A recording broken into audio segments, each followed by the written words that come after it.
This is my final presentation on California's Assembly Bill 109 and Propositions 47 and 57, legislation on California's communities. What is the Assembly Bill 109? This bill was established in April 2011 by Governor Brown and the California legislature. According to Los Angeles County, the Assembly Bill 109 establishes the California Public Safety Realignment Act of 2011, which allows for current non-violent, non-serious, and non-sex offenders who, after they are released from California State Prison, are to be supervised at the local county level. Instead of reporting to state parole officers, these offenders are to report to local county probation officers. How does AB 109 affect California prison populations? AB 109 has reduced multiple different aspects for California in the incarceration system. In this research article called California's Public Safety Realignment Act and Prisoner Mortality, it states AB 109 sought to decrease the prison population by prospectively shifting the custodial responsibility of non-violent, non-serious, and non-sexual offenders from state prisons to county jails and probation departments, which was motivated by the idea that local agencies can do a better job of rehabilitating offenders. In addition, by limiting the funds provided to counties for these additional inmates, the policy incentivized more cost-effective alternatives to incarceration, such as the use of day reporting centers, shorter post-release community supervision, intensive probation, and home detention with GPS monitoring, with the aim of lowering the overall rate of incarceration across both prisons and jails. What are the intended benefits from the state of California for Proposition 47? Proposition 47 was put in place to create a reduction in crimes in California to reduce the prison population by providing resources for crime prevention and rehabilitation.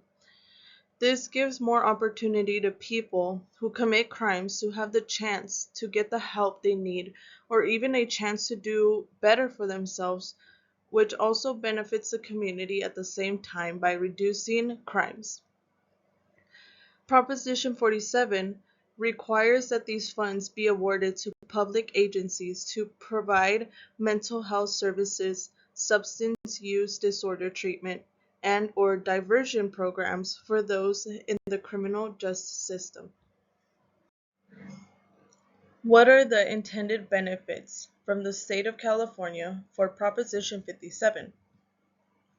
Proposition 57 allowed for more opportunity of nonviolent crimes to be treated fairly and given more of a chance for rehabilitation instead of aggressive approaches such as in the violent crimes. The goal of Proposition 57 was to separate nonviolent crimes from violent crimes, such as it says in California Department of Corrections and Rehabilitations. The regulations created two separate processes for people convicted of non-violent crimes. What consequences arose with AB 109, Propositions 47 and 57? AB 109 sparked an issue with prison realignments, which forced less violent crimes, or crimes that did not qualify as felonies anymore, would have to be transferred out to county jails. This then led to higher populations in county jails because people realized that certain crimes did not get the person as much jail time as before. In Redding, there was a sharp 45% increase in violent and property crimes in 2017 when compared against 2007 levels, which was before AB 109. Proposition 57 provided early release of over 30,000 criminals that were classified to the state of California as nonviolent, but those crimes consisted of rapes, human trafficking, hate crimes, and more. The release of people of this nature would not be beneficial to the communities or victims that suffered. The State Department of Corrections has been given the unlimited authority to grant credits to all criminals regardless of the nature of their crime, which would facilitate any criminal's early release from state prison. Criminals who commit multiple crimes against multiple victims will be eligible for release at the same time as offenders who only committed a single crime against a single victim. Proposition 47 led to most crimes to only be labeled as misdemeanors instead of felonies, which also made an effect on the DNA matching system that assisted in connecting people to other crimes. In the research article titled "The Unintended Consequences of California's Proposition 47 Reducing Law Enforcement's Ability to Solve Serious Violent Crimes," says, because the passage of Proposition 47 reduced several low-level crimes to misdemeanors, which do not qualify for DNA sample collection, Proposition 47 has severely limited law enforcement's ability to solve serious violent crimes through California's DNA database and reliable DNA evidence. This powerful law enforcement tool must be preserved to prevent additional crimes from being committed, to exonerate the innocent, and to provide victims with closure through conviction of their assailants or offenders. Are AB 109 and Propositions 47 and 57 in California working as intended? In my opinion, I believe these laws are working as they are supposed to, by reducing the prison populations in California, by lightening sentences for possible crimes that do not deserve prison sentences. Such as everything else that comes in new to a state or country, it is a work in progress, which leads to these laws having flaws, having unintentional consequences for people such as the victims. What modifications can be made for AB 109, Propositions 47 and 57 for California? The biggest take for modifications needs to be the re-expansion of the DNA system. This will allow the continuing of solving crimes or the wrongly accused by obtaining DNA from all people that must be inputted into the system for one reason or another. Another law that must be tinkered with is the theft laws. Researching what laws looked like previously to AB 109 and Proposition 47 is significant change. It seems that the new laws do not keep people accountable for their true intentions regarding theft or drug possession.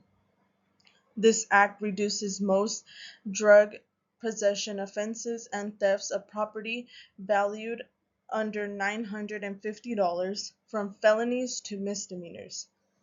Incorporating stricter laws or programs that must be completed following a conviction could possibly lead to less crimes or more accountability from the individuals. What are Christian leaders teaching their congregations about these laws? In present time, Christian pastors are preaching that it does not matter how far someone has gotten from God's reach, such as committing crimes or sins, God will always be with them when they are ready to repent. In the Bible, in Matthew 25:36-40, it says, "I needed clothes, and you clothed me. I was sick, and you looked after me. I was in prison, and you came to visit me." Then the righteous will answer him, "Lord, when did we see you hungry and feed you, or thirsty and give you something to drink? When did we see you a stranger and invite you in, or needing clothes, and clothe you? When did we see you sick or in prison and go to visit you?' The king will reply, 'Truly I tell you, whatever you did for one of the least of these brothers and sisters of mine, you did for me.' This verse and what pastors attempt to teach is that even inmates or criminals all deserve an opportunity to rejoin society, just as any other human, because the Lord does not see anyone with a different light, just as long as the person is willing to remember that He is with them and wants to renew them as an individual, to give them the opportunity, such as any other person.